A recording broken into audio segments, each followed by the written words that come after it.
say the ocean keeps its secrets, buried under miles of silence. But some secrets don't want to stay hidden. I never believed in legends. Not until the night the sea took me. It started as an ordinary expedition, a simple dive to explore a wreck off the coast. The storm came out of nowhere. Lightning split the sky, and the sea swallowed everything. For a moment, I thought it was the end. But in that darkness, I saw her, a figure moving through the deep, glowing faintly, like moonlight through water. Her eyes were unlike anything human, ancient, blue, and endless. Before I could understand what was happening, she reached out, and the current obeyed her. I felt the water move around me, not drowning me, but guiding me. When I opened my eyes again, I wasn't in the wreck. I was in a city beneath the sea. Low ambient sounds, distant wails, shimmering water tones. Towers of coral and glass stretched to the horizon. Creatures of light swam like living constellations.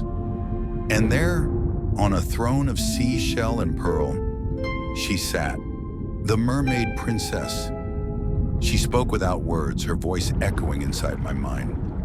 You came back, just like I knew you would. I tried to speak, to ask who she was, how I got there. But she only smiled, a sad, knowing smile. The surface forgets, but the sea remembers. For a moment, I just stared at her, unable to breathe, not because of the water, but because every word she spoke felt like it carried the weight of centuries. Around us, the ocean glowed softly, as if the sea itself listened to her voice. She rose from her throne, her hair drifting like ribbons of light. Each movement stirred the water, creating trails of shimmer that danced around me. It felt like the ocean was alive, aware, and I was standing inside its beating heart. I wasn't sure if I was dreaming or if I had crossed into something far beyond life itself.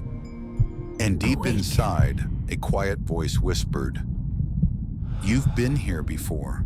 Awaken. She told me I wasn't the first to be chosen, that long ago she had loved a human, Remember you. a sailor who promised to return but never did. When he drowned, she cursed the sea to never let his soul go. And somehow, that soul had found its way into me. I didn't want to believe her, but when she touched my hand, I saw flashes, memories that weren't mine. The ship, the storm, the promise, and her waiting in the waves. I felt her sorrow, centuries of loneliness, and in that moment, the ocean itself seemed to weep. She whispered, "I have waited 1,000 tides for you to return." Then she pulled me closer. Her touch was cold, yet comforting. The water around us shimmered, and I realized I could breathe. The deeper she took me, the less the surface mattered. Light faded, replaced by glowing ruins and drifting spirits of the deep. Each one looked at me as if they knew my name. She led me to a gate of coral, pulsing like a heartbeat. "Beyond this," she said, "you'll remember everything. But once you remember, you can never leave." I hesitated. The surface, my life, my world, felt so far away. Yet, something in her eyes felt like home. I stepped forward. In that instant, I saw it all. The love, the betrayal, the curse, and her endless weight beneath the waves. I wasn't just another diver. I was the promise she'd been waiting for. When the vision faded, she held me close and whispered, "Now you know who you are. Stay, and the sea will never hurt you again." For the first time, I didn't resist. The ocean felt warm, alive, like it was breathing with me. And as her song filled the dark waters, I realized the truth.